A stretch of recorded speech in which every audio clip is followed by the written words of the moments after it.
Bismillahirrahmanirrahim. Bismillahirrahmanirrahim. Assalamualaikum warahmatullahi wabarakatuh. Alhamdulillahilladzi nahmaduhu wa nasta'inuhu wa nastaghfiruh wa na'udzu billahi min syururi anfusina wa min sayyiati a'malina may yahdihillahu fala mudilla lahu wa may yudlil falan tajidu waliyyan mursyida. Asyhadu an la ilaha illallah wahdahu la syarika lah wa asyhadu anna Muhammadan abduhu wa rasuluhu la nabiyya ba'da wa la rasulahu amma ba'd. Usi nafsi wa iyyakum bi taqwallah faqad fazal muttaqun wa la tamutunna illa wa antum muslimun. Faqad qala subhanahu fi muhkamit tanzil ba'da na'udzu billahi minasy syaithanir rajim. Bismillahirrahmanirrahim. Ya ayyuhalladzina amanu taqullaha haqqa tuqatih wa la tamutunna illa wa antum muslimun. Wa qala habibuna al-mustafa nabiyullah Muhammadin sallallahu alaihi wasallam, man sarrahu an yastajiba Allahu lahu falyukthiru ad-du'a fi raha. Ma'asyiral muslimin wal muslimat yang dirahmati oleh Allah Subhanahu wa taala. Alhamdulillah, puji syukur kita kehadirat Allah Subhanahu wa taala yang telah memberikan kepada kita beribu-ribu nikmat, di antaranya nikmatul iman, nikmatul Islam, dan nikmat sehat wal afiat. Salawat serta salam mudah-mudahan tetap tercurah dan terlimpahkan kepada junjungan kita Nabiullah Muhammadin sallallahu alaihi wasallam beserta keluarganya, sahabat-sahabatnya, dan orang-orang yang tetap istiqomah mengikuti sunnah-sunnah beliau sampai akhir zaman kelak. Ma'asyiral muslimin wal muslimat yang dirahmati oleh Allah Subhanahu wa taala. Alhamdulillah, pada malam hari ini kita masih membahas tentang salat. Sebelum kita mulai, mari kita awali dengan membaca basmalah. Bismillahirrahmanirrahim.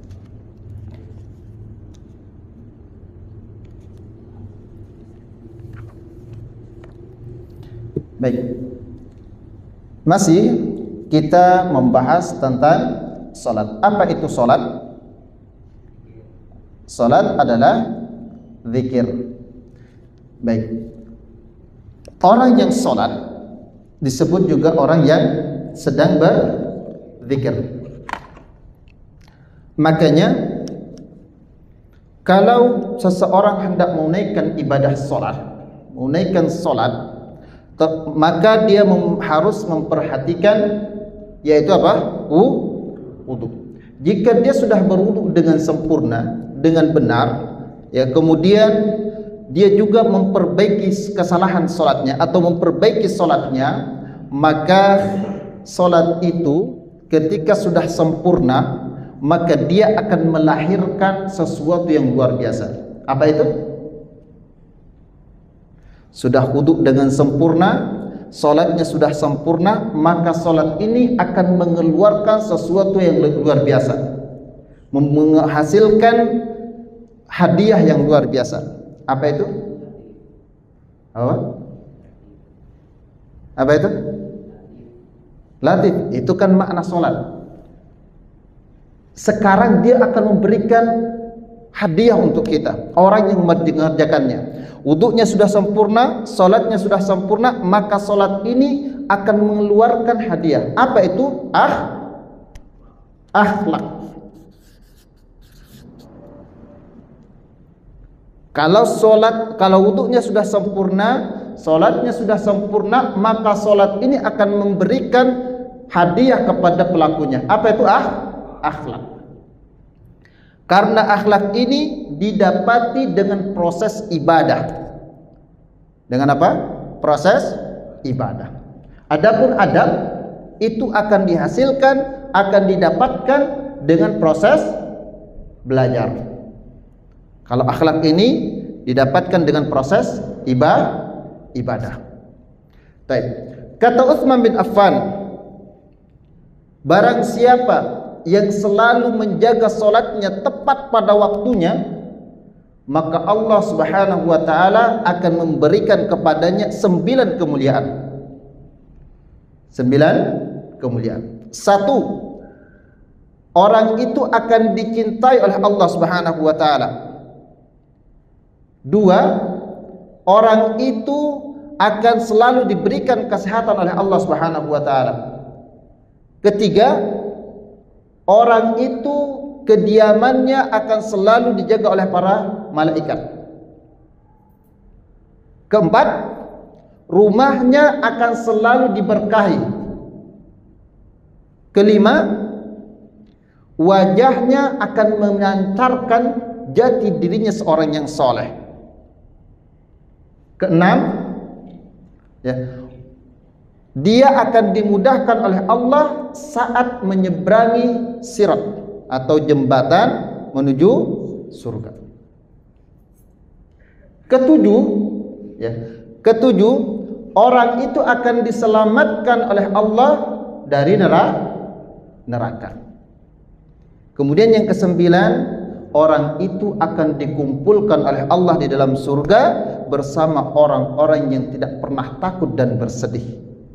Nah, kata Utsman bin Affan, inilah 9 kemuliaan akan diberikan oleh Allah kepada orang-orang yang selalu menjaga salatnya tepat waktu.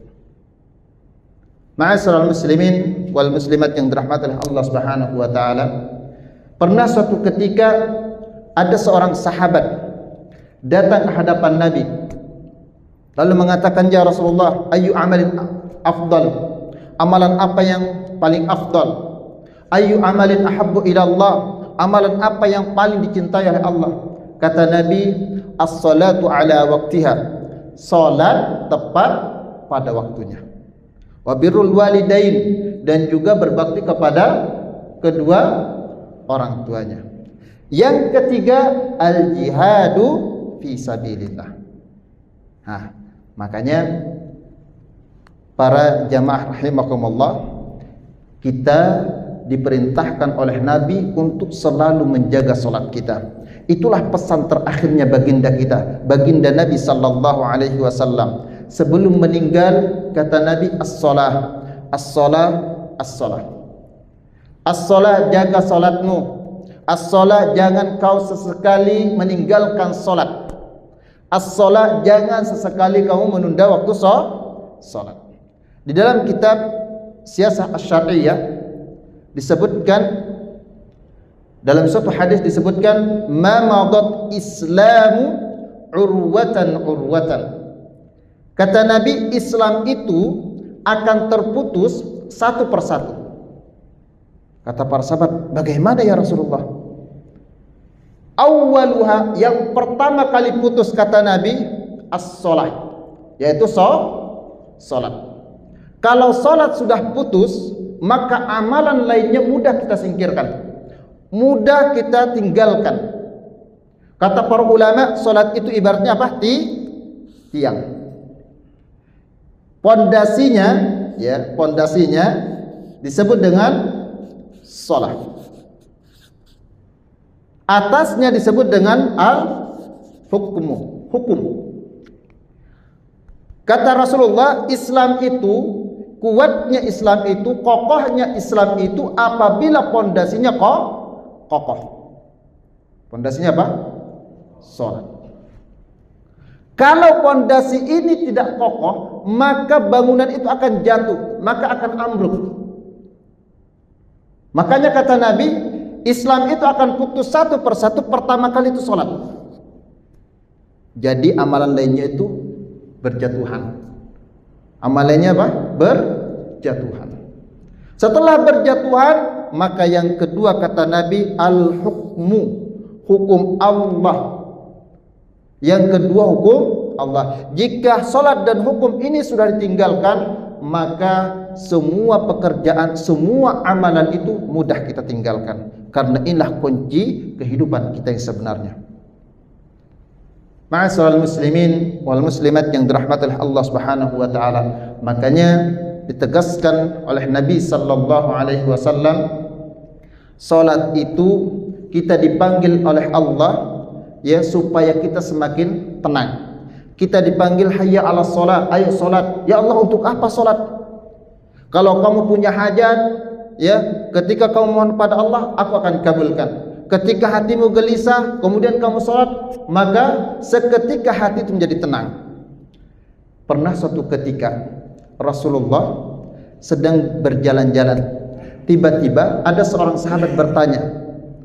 Kemudian pertanyaannya itu membuat Nabi gelisah.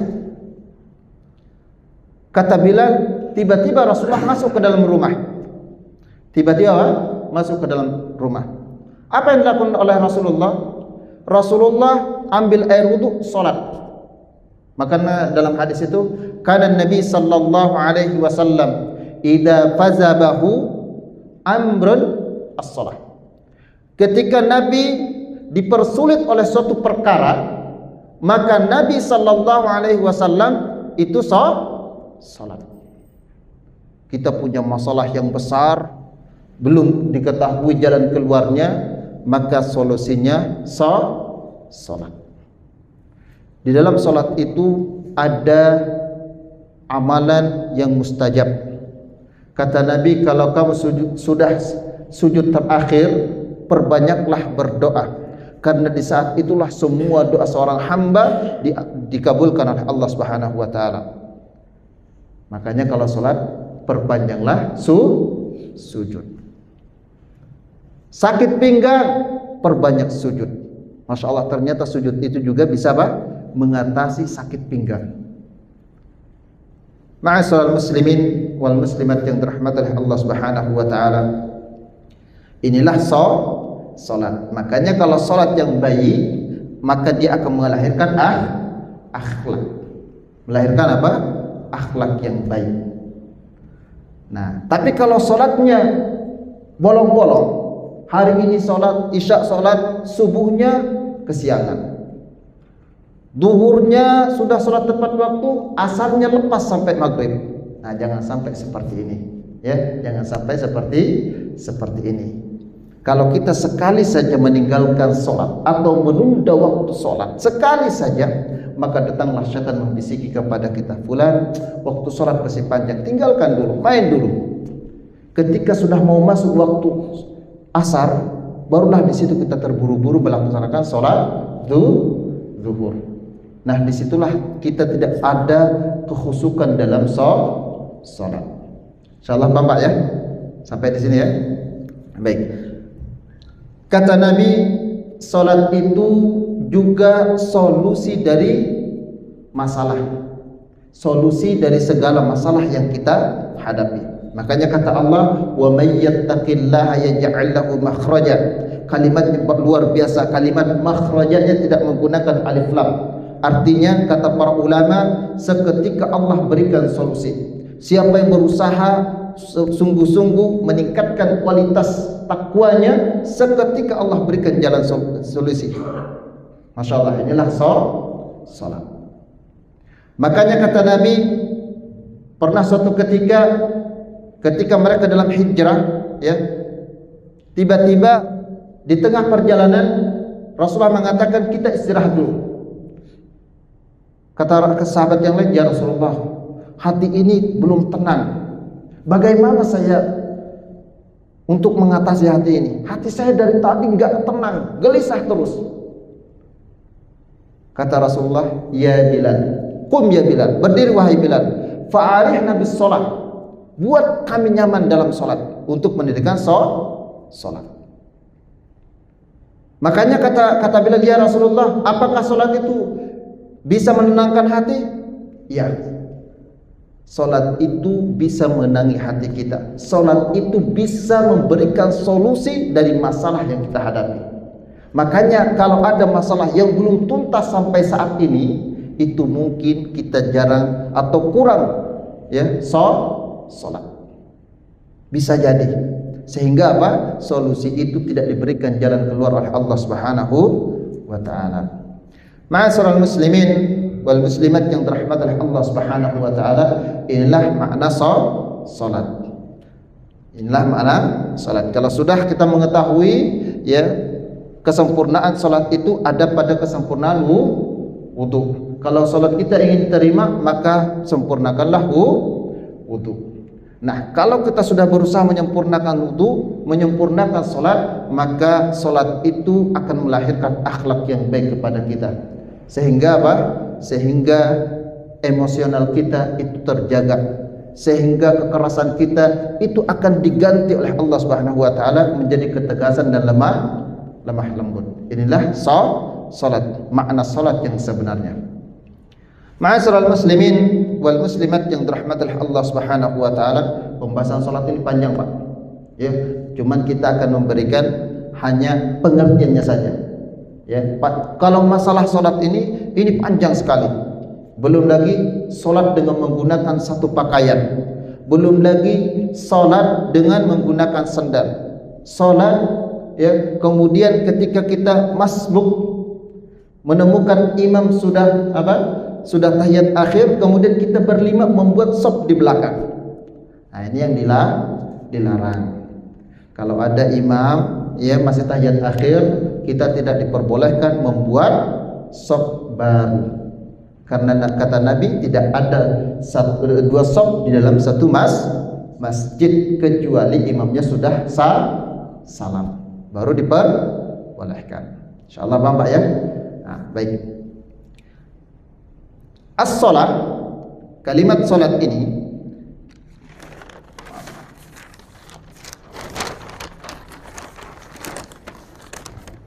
kalimat salat, as-shalah.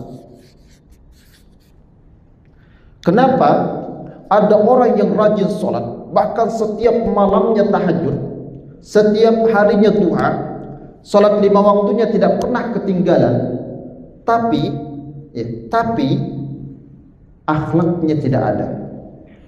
Suka mencaci orang lain, suka menggibah orang lain, suka menjelek-jelekkan orang lain. Padahal mohon maaf ya, kedua jidatnya itu memiliki tanda hitam. Ya, makanya ini orang berjidat hitam itu dipermasalahkan sama mereka, bukan itu. Ya. Makanya kalau ada orang yang rajin sholat tapi bahasanya keluar tidak sopan, bahasanya ya suka menyakiti orang lain, ketahuilah inilah sholat yang tidak membimbing pelakunya. Inilah sholat yang tidak mendidik pelakunya. Sehingga apa? Sehingga sholat itu menjerumuskan orang itu ke dalam apa? Kehancuran. Makanya kata Abdullah bin Mubarak dan juga Fudail bin Iyad, kalau ada orang yang rajin sholat, setiap malam tahajud, setiap paginya ya duha, kemudian sholat 5 waktunya tidak pernah ketinggalan, tapi lisannya tidak pernah terjaga, kata Abdullah bin Mubarak, itulah sholat yang tidak membimbing pelakunya. Sehingga apa? Sehingga tidak diarahkan menuju jalan yang benar. Kemudian di antara para ulama yang luar biasa memberikan nasihat, dia mengatakan al khairat yuqawwilul badan wal fikr wan nadar. Kebaikan itu akan memberikan kekuatan pada badan, menjernihkan pikiran dan juga menjernihkan apa?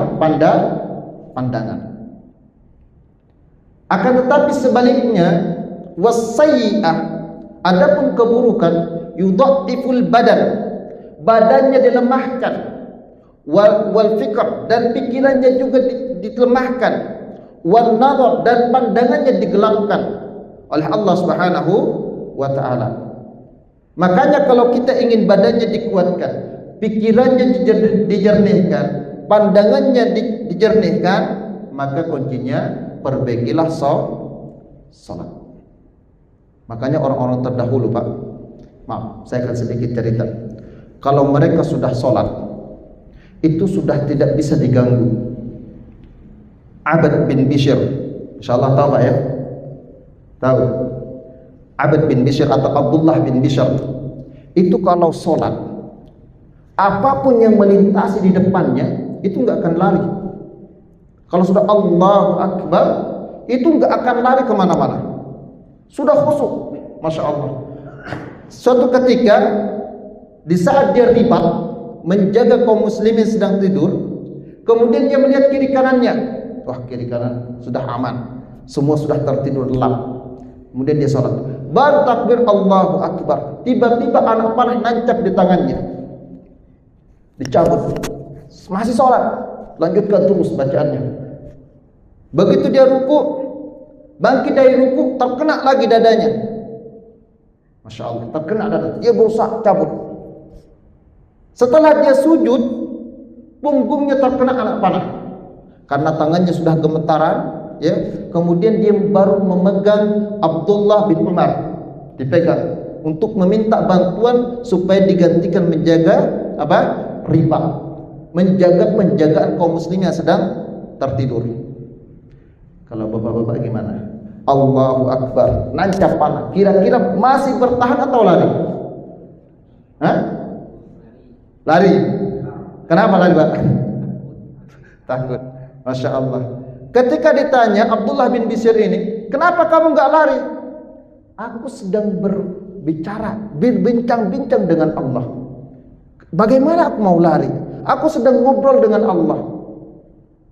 Walaupun mereka memanahku, ribuan panah masuk ke dadaku, aku tidak akan lari. Karena aku sedang asik ngobrol dengan Allah. Itu orang-orang terdahulu. Ada lagi tabi'in. Luar biasa nih tabi'in ini. Tabi'in ini terkenal dengan ibadahnya, dengan qiyamul lailnya. Kalau sudah sholat, ruku itu Masya Allah lama sekali. Pernah suatu ketika di saat rombongan tertidur, dia lari ke tempat yang sangat jauh. Tiba-tiba ada dua temannya sedang melihatnya. Kenapa fulan ini lari? Dikejarlah sama dia, diikutin. Begitu di tempat yang jauh, sepi, barulah dia salat. Allahu Akbar. Masya Allah, aman. Temannya bersembunyi. Begitu selesai membaca Al-Fatihah, tiba-tiba ada suara singa yang sedang kelaparan. Ada singa yang sedang kelaparan, itu datang ke hadapannya, pas di depannya, sedang mengaum-ngaum kelaparan, tapi nggak menggigit. Tapi dia Masya Allah tenang sekali. Temannya dua orang yang melihat ini kabur, ketakutan. Masya Allah, tenang sekali. Begitu selesai membaca surah, dia ruku. Singa masih depannya. Bapak dan ibu, bagaimana perasaan bapak dan ibu? Salat Allahu Akbar, tiba-tiba kalah jengking depan, kalah jengking, gitu ya. Masya Allah, itu singa depannya, Pak. Begitu mau sujud, Masya Allah, Allahu Akbar, tiba-tiba ular lewat di depannya. Ular. Kemudian dia santai, masih santai. Kenapa mereka tenang seperti ini? Enggak lari dari tempat ibadahnya, karena dia yakin solat itu dia sedang asik berbicara dengan Allah Subhanahu wa Ta'ala, sehingga dia tidak takut dari makhluk Allah. Setelah solat 2 rakaat salam, kemudian dia mengatakan, wahai para makhluk Allah, janganlah kalian ganggu hamba Allah yang sedang berbicara dengan Allah. Kalau kalian ganggu, maka aku akan mohonkan kepada Allah, semoga Allah akan membunuh kalian. Seketika semua binatang itu pergi. Masya Allah, indah bukan? Itulah kalau kita sudah dekat dengan Allah Subhanahu wa Ta'ala. Apapun yang di depan kita, kita sudah tidak takut lagi dengan perkara tersebut. Karena apa? Karena Allah sudah bersama kita. Masya Allah, itulah indahnya sholat. Kalau kita sudah mengenal Allah Subhanahu wa Ta'ala, maka yakinkan pada diri kita ketika sholat kita sedang asik berbicara dengan Allah Subhanahu wa Ta'ala. Nah, ini sholat. Makanya kalau orang sudah kenal dengan Rabbnya, dengan Allah Subhanahu wa Ta'ala, apapun yang dihadapinya itu sudah tidak gentar lagi.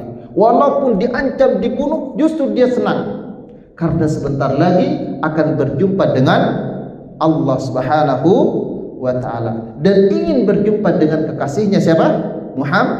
Muhammad sallallahu alaihi wasallam. Ini kalau kita sudah dekat dengan Allah. Tapi kalau kita jauh dengan Allah, kemudian ditahan, ya disitulah kita ya bisa menjual akidah kita, bisa menjual agama kita hanya dengan sebungkus Indomie.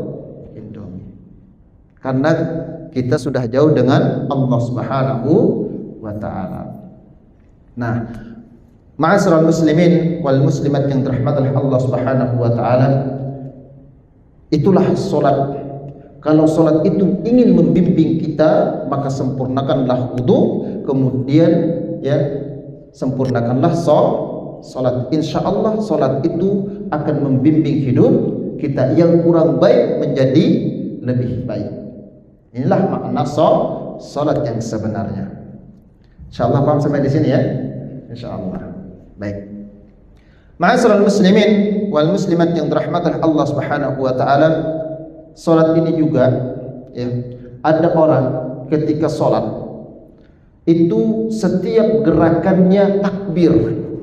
Nanti kalau Bapak dan Ibu menemukan ada orang salat setiap gerakannya takbir, jangan dipermasalahkan. Karena ada hadisnya di Sunan Abi Daud, dan ini satu-satunya hadis. Setiap gerakannya takbir, sujud takbir, bangkit dari sujud takbir. Nah, ini jangan dipermasalahkan. Ada orang yang sholat seperti itu, wah bid'ah ini, Nabi nggak pernah ngajarkan. Padahal ini hadis dari Nabi. Ini hadis satu-satunya, hadisnya sahih. Maka setiap gerakan rakaat takbir itu ada hadisnya, tidak boleh dipermasalahkan.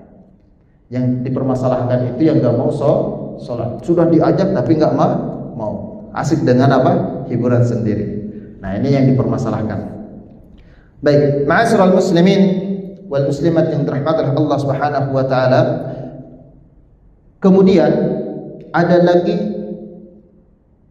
duduk ik'ah, duduk yang dilarang oleh Nabi sallallahu alaihi wasallam saat salat. Ada duduk yang dilarang oleh Nabi sallallahu alaihi wasallam di saat salat. Insyaallah tahu ya? Belum? Baik. Yang pertama, duduk yang diperbolehkan itu ada dua.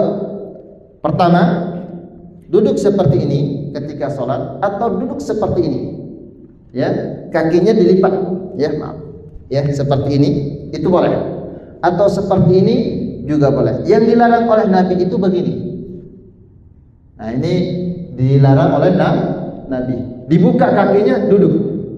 Sekali lagi, ada duduk yang dilarang oleh Nabi sallallahu alaihi wasallam di saat salat. Yang diperbolehkan itu satu, itu dirapatkan seperti ini. Bangkit dari sujud, duduk seperti ini boleh, atau seperti ini. Yang dilarang itu seperti ini. Insyaallah ya. Nah, seperti ini. Jadi kakinya dibuka lalu duduk. Nah, ini yang dilarang oleh Nabi sallallahu alaihi wasallam. Nah, salat yang tadi yang kakinya diberdirikan itu khusus salat 2 rakaat. Itu khusus salat 2 rakaat. Salat ba'diyah, qabliyah itu boleh menggunakan duduk seperti tadi. Kalau 4 rakaat Nabi tidak menggunakannya. Nabi hanya menggunakan saat salat 2 rakaat. Insyaallah Bapak ya. Nah, insyaallah. Baik. Nah, inilah makna salat yang sebenarnya. Nah, insyaallah ya kita akan masuk nanti ke pembahasan tentang apa? Zakat. Itu insyaallah minggu depan baru kita akan zakat, ya kita akan ketahui bagaimana zakat itu ya insyaallah di pertemuan yang akan datang. Nah, inilah makna salat, kita pahami bersama makna salat yang sebenarnya. Baik, ma'asyiral muslimin wal muslimat yang dirahmati oleh Allah Subhanahu wa taala. Di dalam kitab Bukhari, salat itu adalah tiang tiang agama, masya Allah ya. As-salatu imaduddin. Makanya kenapa Nabi sallallahu alaihi wasallam tegaskan dan sangat ditegaskan kepada kita supaya jangan meninggalkan salat, supaya tidak menunda waktu salat, apalagi meninggalkan salat, karena amalan yang pertama kali ditanyakan oleh Allah Subhanahu wa taala, amalan yang pertama kali dihisab oleh Allah Subhanahu wa taala adalah salat. Adalah salat. Ada kisah yang menarik. Di Mesir ada seorang wanita usia 9 tahun yang tidak pernah diajari bagaimana cara salat yang baik, bagaimana cara wudhu yang baik, bagaimana bacaan-bacaan salat yang baik, yang sesuai dengan sunnah. Orang tuanya sibuk, tidak ada waktu untuk mengajari anaknya. Padahal ayahnya itu seorang ustadz, seorang kiai kalau bahasa kita. Saking sibuknya lupa mengajari anaknya sholat. Suatu ketika anaknya mengatakan, "Abi, tidakkah aku mau mengajariku sholat?" Kata ayahnya, "Pergi imdi ila ummik, pergi ke ibumu, minta sama ibumu." Soalnya ayah sibuk bekerja. Begitu pergi ke ibunya, dia mengatakan, "Umi, tidakkah Umi mau mengajariku sholat?" Kata ibunya, "Imdi ila abik, pergi ke ayahmu, ayahmu yang berhak mengajarimu sholat." Jadi anak orang tua apa? Lempar-lemparan. Ya, ayahnya minta ke ibunya, ibunya minta ke ayahnya. Suatu ketika anak ini nangis dan mengatakan, "Ya Allah, kalau kelak aku dicabut nyawaku oleh malaikatul maut, maka ya Allah, aku mohon kepadamu, aku minta ampun kepadamu, jika engkau menanyakanku tentang salat, aku tidak bisa menjawabnya karena kedua orang tuaku tidak mau mengajarinya." Anak ini nangis. Suatu ketika anak ini pergi ke masjid. Tiba-tiba ya, dia baru mengambil air wudhu, mengikuti teman-teman yang sedang berwudhu, dia menangis. Dia menangis dengan dahsyat. Kemudian ditanya oleh seseorang yang lebih tua, yang sudah rambutnya sudah putih. Kemudian ditanya, "Wahai anakku, ya bunayya, kenapa kau menangis?" Kata anak ini, "Wahai kakek, demi Allah, aku sangat sedih sekali. Ketika aku sedang membaca Al-Quran, tiba-tiba aku menemukan ayat yang mengancam diriku dan keluargaku." Kata kakek ini, "Apa itu nak?" "Ya ayyuhalladzina amanu qu anfusakum wa ahlikum nar." Oleh karena itu wahai kakek, demi Allah aku sangat takut. Aku takut dimasukkan oleh Allah ke dalam nerakanya. Karena aku tidak tahu salat, bagaimana cara salat yang benar.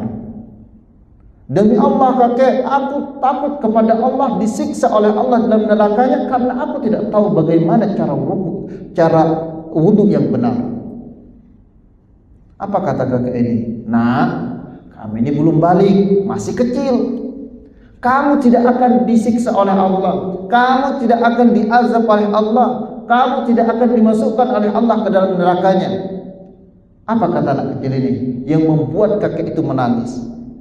"Kakek, tidakkah kakek mengetahui seseorang ketika hendak memasak makanan, kayu apa yang pertama kali dimasukkan ke dalam tungku?"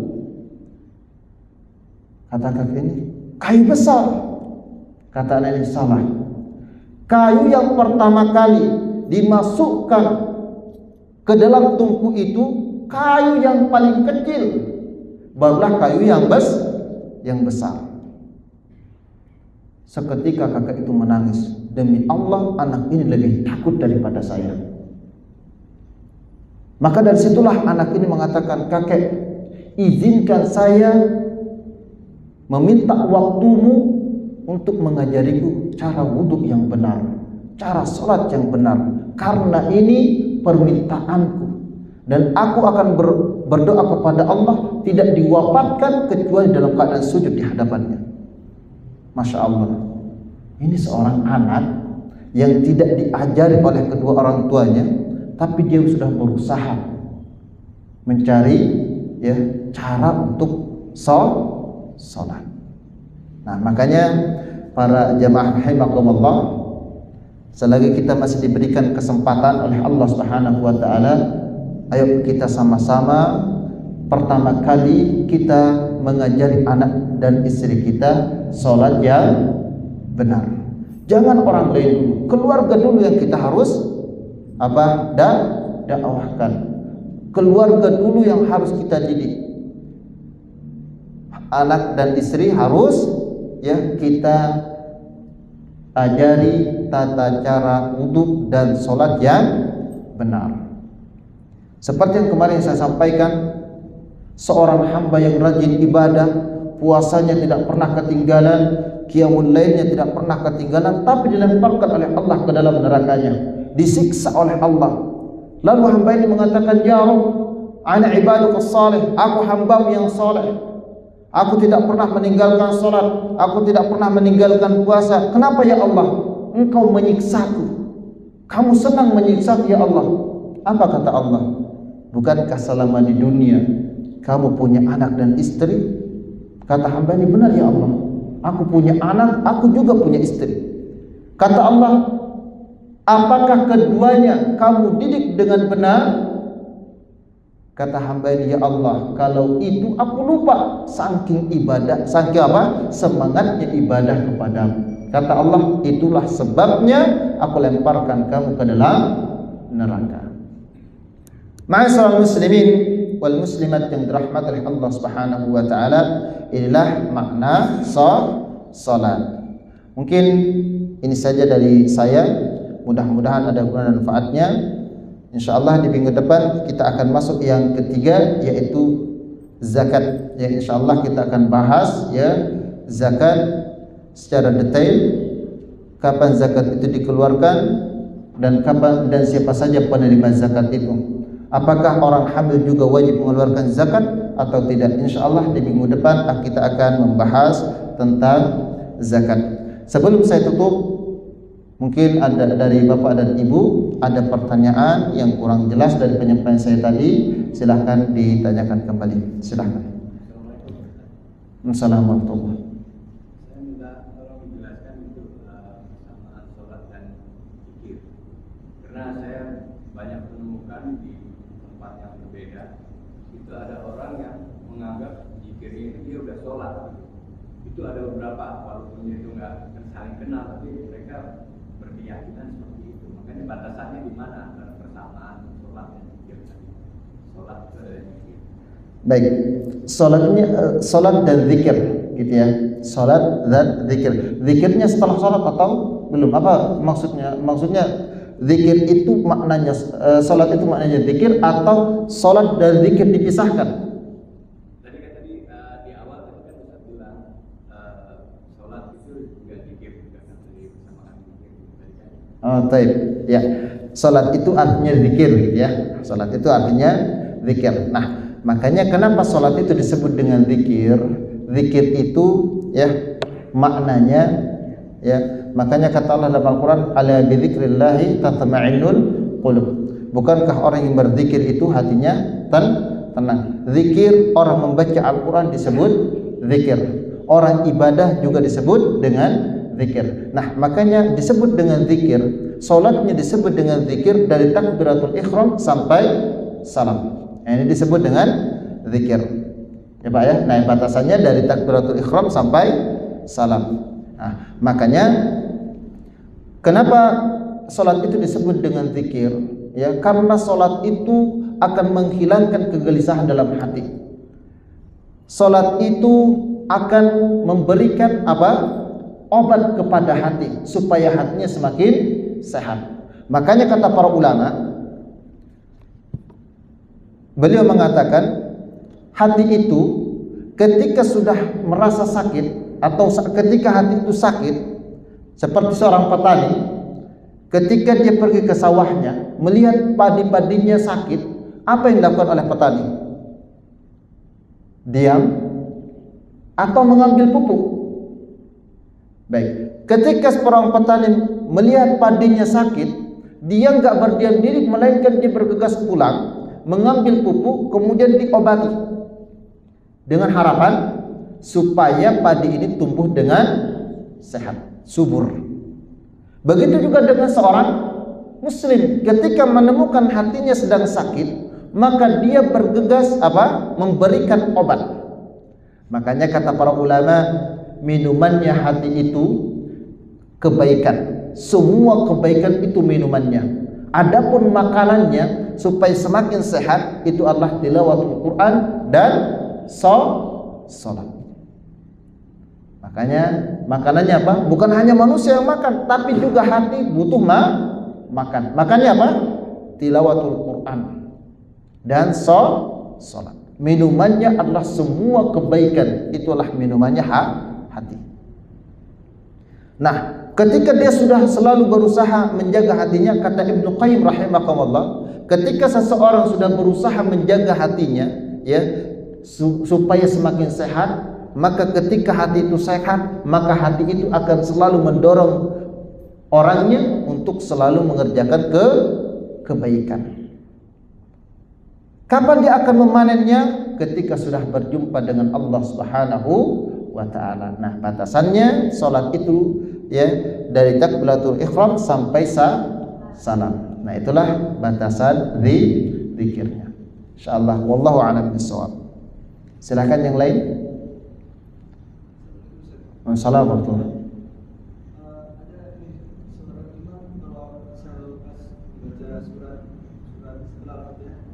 Salat apa? Membaca surat setelah Al-Fatihah. Kemudian salat. Terus kemudian beliau keceplosan membaca astagfirullah, itu bagaimana? Baik. Kalau dia tidak disengaja astagfirullah, la ba'sa bih. Kalau tidak disengaja, tapi kalau sengaja batal. Tidak diperbolehkan. Ya, makanya ketika Allahu Akbar ada yang bersin, hasin, enggak boleh kita. Dia mengatakan alhamdulillah, enggak boleh. Karena kita membacanya di luar salat. Tiba-tiba di sampingnya yarhamukallah. Jangan. Ya, jangan. Ini ketika bersin tidak boleh dijawab saat salat. Nah, gitu ya. Nah, tapi kalau dia tidak sengaja, keceplosan gitu, tidak disengaja, la ba'sa bih. Ya, sama hal dengan pakaian. Contoh, pakaian kita itu terkena misalnya air kecil, pipis gitu ya, air kencing atau mani gitu ya. Kemudian kita sholat, Allahu Akbar. Kita lupa ini baju yang kita pakai bahwasanya terkena najis. Kita sholat. Begitu di rakaat kedua baru kita ingat, astagfirullah, bajuku terkena pipis. Gimana ini? Sholat sah apa tidak? Batal, harus dibatalkan atau dilanjutkan? Hah? Dibatalkan atau dilanjutkan? Baik. Nah, ini permasalahan fikih. Nah, jadi kalau kita sholat tiba-tiba ternyata pakaian yang kita pakai itu terkena najis, gitu ya, terkena najis. Kita ingatnya di saat rakaat kedua. Kata para ulama, lanjutkan sholatmu. Dilanjutkan. Tapi kalau masih di rakaat pertama itu wajib dibatalkan. Wajib dibatalkan. Tapi kalau sudah di rakaat kedua itu lanjutkan. Ustaz, bagaimana kalau saya sudah tahiyat akhir, tiba-tiba saya mau kentut? Apakah saya tahan atau saya lepaskan? Dalam hadis itu kata Nabi tidak boleh hakin, menahan kentut.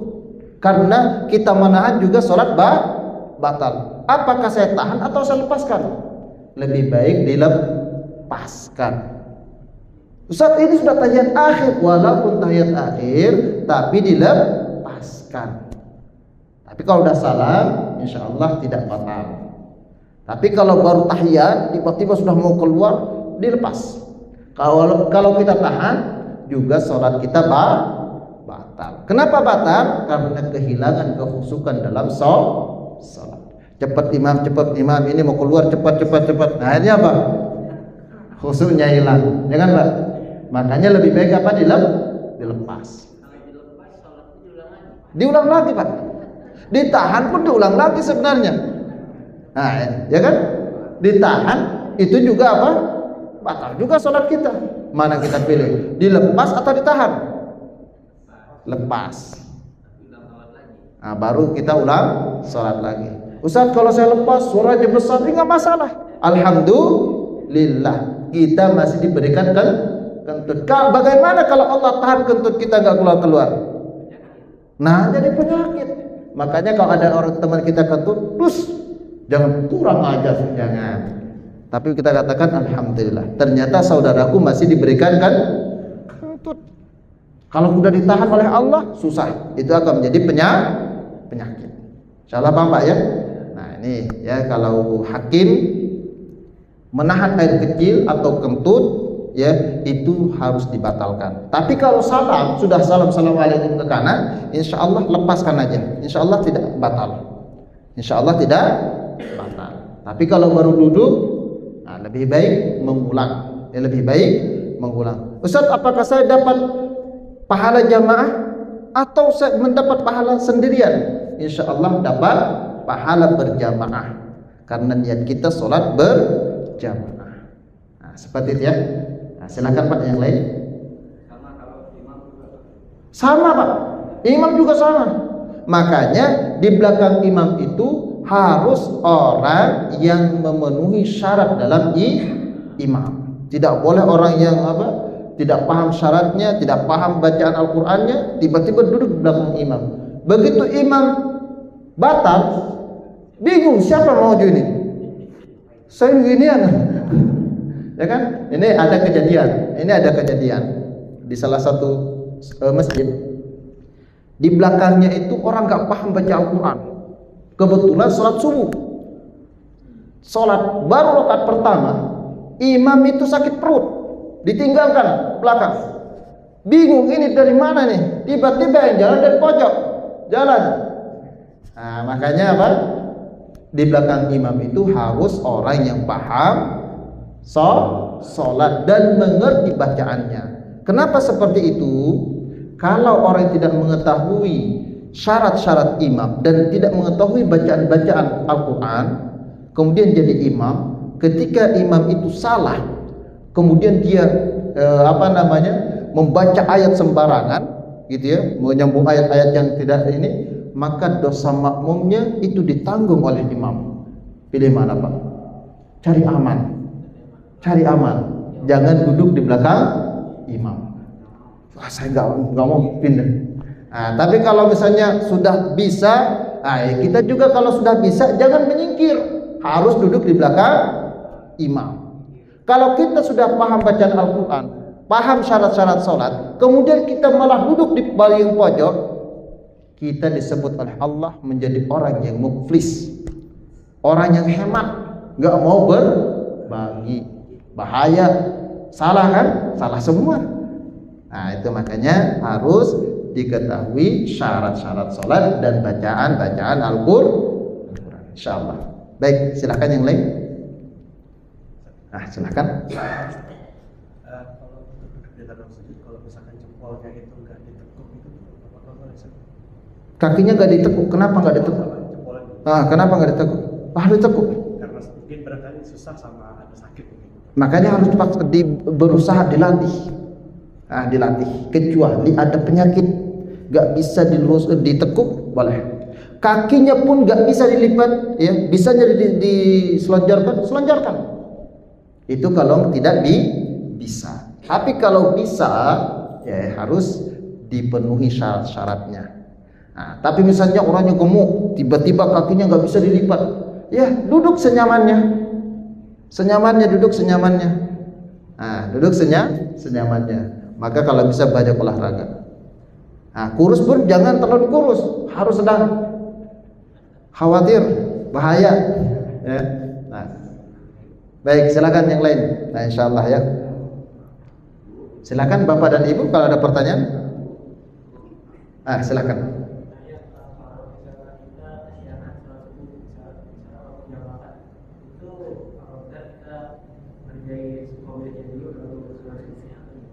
Kita sholat subuh jam 8. Oh, kesiangan. Disengaja apa tidak?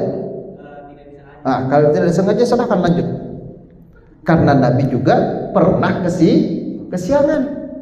Pas lagi tidur, kata Rasulullah, "Bilal, kamu jangan tidur." "Baik ya Rasulullah." Tunggu. Tiba-tiba Bilal ketiduran. Bangun, matahari sudah terbit. Kata Rasulullah, "Bilal, kenapa kamu enggak bangunin saya?" "Ya Rasulullah, aku juga tertidur." Kata Rasulullah, "Jangan ada yang sholat dulu sampai matahari terangkat. Kalau sudah terbit, ya sudah 1 jengkal, barulah kita menunaikan sholat subuh." Kenapa seperti itu? Karena pada saat itu syaitan telah mengeluarkan kepalanya, mengeluarkan tanduknya. Barang siapa yang sholat pada matahari baru matahari terbit, itulah orang itu telah menyembah syaitan. Makanya larangan Nabi. Nah, gitu ya. Nah, kalau tidak disengaja boleh. Tapi kalau disengaja, waliyadzubillah. Nah, makanya jangan suka bergadang. Nah, biasanya ada orang kuat bergadang, masya Allah, sampai jam 4. Begitu jam 4 dia ngantuk tidur, sholat subuhnya jam 12. Nah, ini banyak yang gitu Pak, banyak. "Ayo nanti malam ada permainan bola, nonton." Jam berapa? Jam 3 masuk tidur. Begitu jam 3 bangun, bukannya tahajud malah bahaya kan? Lebih mementingin apa Pak? Nah, itu kebanyakan. Nah, makanya ya jangan suka bergadang. Jangan suka bergadang. Insyaallah ya. Nah, seperti itu. Baik, silakan yang lain. Silakan, ada? Cukup. Gak ada. Ayo, Ibu, mungkin ada pertanyaan? Enggak ada. Oh iya, kalau enggak ada insyaallah kita tutupkan. Insyaallah minggu depan kita akan lanjut pada pembahasan zakat. Insyaallah ya, kita akan sama-sama belajar ya tentang zakat. Insyaallah, dan kita juga kalau mudah-mudahan kalau Allah izinkan saya akan membawa alat zakat. Dulu di Sudan itu kalau zakat bukan pakai itu tapi pakai mud. Nah, insyaallah besok saya akan bawa ya contoh mud itu seperti ini. Nah, insyaallah ya, insyaallah saya akan praktekkan bagaimana cara zakat yang benar sesuai dengan syariat ya, sesuai dengan sunnah yang diajarkan Nabi sallallahu alaihi wasallam. Baik, kalau enggak ada pertanyaan kita akhiri dengan membaca alhamdulillahirabbil alamin. Subhanakallahumma wa bihamdika asyhadu an la ilaha illa anta astaghfiruka wa atubu ilaik. Akhiru da'wana alhamdulillah. Assalamualaikum warahmatullahi wabarakatuh. فبأي آلاء ربكما تكذبان